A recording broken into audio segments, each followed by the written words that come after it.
পুরনো শত্রুতার জেরে আজ কুরবানির ঈদের দিন মসজিদে নামাজ পড়ার সময় এক বৃদ্ধর গলায় ধারালো চাকর কোপ মারার ঘটনায় চাঞ্চল্য ছড়িয়ে পড়েছে মালদহের হরিশ্চন্দ্রপুরের মারাডাঙ্গি গ্রামে। ঘটনায় অভিযুক্ত প্রতিবেশী যুবককে গ্রেপ্তার করেছে পুলিশ। আশঙ্কাজনক অবস্থায় হাসপাতালে চিকিৎসাধীন বৃদ্ধ। কী কারণে এই খুন করার পরিকল্পনা তদন্তে নেমেছে হরিশ্চন্দ্রপুর থানার পুলিশ। পুলিশ সূত্রে জানা গিয়েছে জখম বৃদ্ধর নাম জালেল শেখ, বয়স 65 বছর। তার বাড়ি মারাডাঙ্গি গ্রামে। অভিযুক্ত প্রতিবেশী যুবকের নাম বাবলু আলী, বয়স 30 বছর। স্থানীয় সূত্রে জানা গিয়েছে প্রায় 6 মাস আগে যখন বৃদ্ধর বাড়িতে পাথর ছোড়াকে কেন্দ্র করে প্রতিবেশী বাবলুর পরিবারের সঙ্গে বিবাদ হয়। সেই রাগে ফুঁসছিলেন অভিযুক্ত যুবক বাবলু সহ তার পরিবারের লোকেরা। খুন করার পরিকল্পনা করে চাকু নিয়ে মসজিদে নামাজ পড়তে যায় অভিযুক্ত যুবক ও তার পরিবার। বৃদ্ধর পাশে বসে নামাজ পড়ছিল যুবক তার পরিবারের লোকেরা। দ্বিতীয় সিজদা দেওয়ার সময় বৃদ্ধর গলায় চাকু চালিয়ে দেন যুবক। ঘটনায় ব্যাপক চাঞ্চল্য ছড়িয়ে পড়ে মুহূর্তের মধ্যে। গ্রামের লোকেরা ধরে ফেলে যুবককে। তড়িঘড়ি বৃদ্ধকে রক্তাক্ত অবস্থায় হরিশ্চন্দ্রপুর গ্রামীণ হাসপাতালে নিয়ে গেলে চিকিৎসকেরা আশঙ্কাজনক অবস্থায় চাঁচল সুপার স্পেশালিটি হাসপাতালে স্থানান্তরিত করে দেন। সেখানেই মৃত্যুর সঙ্গে পাঞ্জা লড়ছেন বৃদ্ধ। ঘটনার পর অভিযুক্তের পরিবার বাড়ি ছেড়ে পালিয়ে গিয়েছে। যখন বৃদ্ধর স্ত্রী হাজেরা বিবি বলেন, স্বামীকে পরিকল্পনা করে খুন করার টার্গেট নিয়েছিল অভিযুক্ত যুবক বাবলু। এই ঘটনায় তার পরিবারের লোকেরাও যুক্ত রয়েছেন। তাদের কঠোর শাস্তির দাবি করছি। নামাজ পড়ছিল, নামাজ পড়তে পড়তে ওদের যে কি হলো না হলো 2-5 দিন আগে টাটি বেড়ানো গন্ডগোল হয়েছিল। ওরা সব ভাই মিলে সালিশ করে ওকে আচানক ওকে চাকু মারা হলো, হত্যা করা হলো।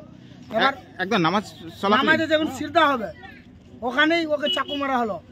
যাকে চাকু মেরেছে উনার ছেলে প্রতিবাদ করলো, তো উনার ছেলেকে উনার ভাইরা ধরে মারছে ওই মসজিদের মধ্যেই। আমাদের গ্রামের লোক ওখানেও পার্টিবাজি করতে চাচ্ছিল, বলছে তো চাকু মারেনি। আমরা বলছি চাকু মেরেছে, বলছে মারেনি। যাই বলছে তো চাকু মেরেছে, ওকেও মারতে যাচ্ছে ওর ভাইরা। কাকু গ্রামের লোককে মনে করছে না। একটা ট্রাক্টর পুরো না কিনে নিয়েছে, বলছে আমরা গ্রামের এসপি হয়ে গেছি। কোন শালা পুলিশ কি করবে? কে কথাটা বলছে? মণিপুর বলছে। এর আগে একটা যার বাবা নাই মা নাই গ্রামের বাইরে পিটিয়ে ওকে মারতে গেছে। যার বাবা নাই মা নাই একটু দারু মদ খেয়ে একটু কিছু উল্টা পুল্টা বলে দিয়েছিল, ওকে পিটে মারতে গেছে। আমাদের একটা দাদিমা আছে চচিয়া নাম, ও প্রতিবাদ করছে, বলছে আমার বাল ছিঁড়ে নিবি। তো এটা কি মানে প্ল্যানিং করে কি প্ল্যানিং করে করেছে? মানে এই খুনের সঙ্গে জড়িত কে রয়েছে? মণিপুর আছে, আর আলিম আছে, রব্বুল আছে, শাহজান আছে। আর কাকে খুন করা হয়েছে? বাবুল আছে, কালুয়া আছে। আর কাকে খুন করা হয়েছে? জেলেলকে খুন করা গেছে। গ্রামের ভালো মানীয় লোক। ইনি ফেরাবার 5 ওয়াক্ত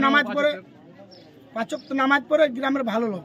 মানে কেন খুন করা, টার্গেট কেন করা হলো তাকে এই কুরবানি ঈদের দিন? একটু টাটি বেড়ানে গন্ডগোল ছিল 5 দিন আগে। মানে কার সঙ্গে কার গন্ডগোলটা ছিল? ওই যাকে খুন করলো ওর সঙ্গে কার গন্ডগোল? ওই আলিমের ছিল, কালুয়ার ছিল। মানে আঙ্গিনাতে টাটি দেওয়াকে নিয়ে গন্ডগোল ছিল? আঙ্গিনাতে না, আঙ্গিনার পিছন দিকে। তো সেটা নিয়ে কি গ্রামে সালিসি হয়েছিল? আবার না, সালিস হয়নি। আমার আগে দিকে একদম আমার 2-3 দিনের আগে দিকে আমি ওই লাইনে ছিলাম। আবার ছিলাম ওখানে হবার পরে তারপরে দেখলাম সিধা দিয়ে উঠেছি, উঠার পরে দেখছি এরকম ভাবে চাকু মারি দিয়েছে। মানে চাকুটা কে চালিয়েছিল? চাকুটা মারেছে ও বাবুল মেরেছিল। বাবুলের ভাইরা ওখানে ছিল, ভাইরা ওখানে এসে ওকে মানে মারপিট শুরু হয়ে গেছে। আর তারপরে ও যাকে চোখ মারছে ও উঠেছে, দেখছি রক্ত ওখানে সঙ্গে সঙ্গে তো হবে না ততটা, তারপরে উঠে দিয়েছে পুরো ভিজে গেছে। মানে চাকুটা কোথায় চালিয়েছিল? মানে গলাতে মেরেছে, এরকম ঘাপাই দিয়েছে। তাহলে সঙ্গে কি চাকু নিয়ে গেছিল মসজিদে? সঙ্গে নিয়ে গেছে, ও মার্ডার করতেই গেছে। আর আমি ভাবতে পারিনি তো ও পাগল আগে দিকে নামাজ পড়ে, 5 ওয়াক্ত যারা নামাজ পড়ে ওরা আগে দিকে থাকে, আর ইয়ে আগে দিকে একদম আছে। নামাজের মানে সেকেন্ড সিজদা যখন ওকে তুলছে তো আর তোলা যাচ্ছে না। বাবুলকে যখন তুলছে তখন তুলে দূরে করলে তো ওর ভাই আবার ওকে আবার ধাক্কা মারছে। পরে দেখতে পাচ্ছি তো চোখু মেরে দিয়েছে। বুঝতে পারবো না তো। আমি আর আমার চাচার বেটা ভাই ছিলাম পিছন দিকে, আর আমার কাকা ছিল আগে দিকে। তো আমার কাকাকে যখন চোখু মারলো তো ধরতে গেল আমার কাকা তো ভাই, তো ওকে চোখু মারতে গেছে ওর বড়টা মণিপুর ভাই। আগে ঈদ ঝিকেছিল। আমি বলেছিলাম ঈদ দিয়ে তর্কবড়ি হয়েছিল, 2-1টা বলাবলি হয়েছিল, ও থেকে আর কিছু হয়নি।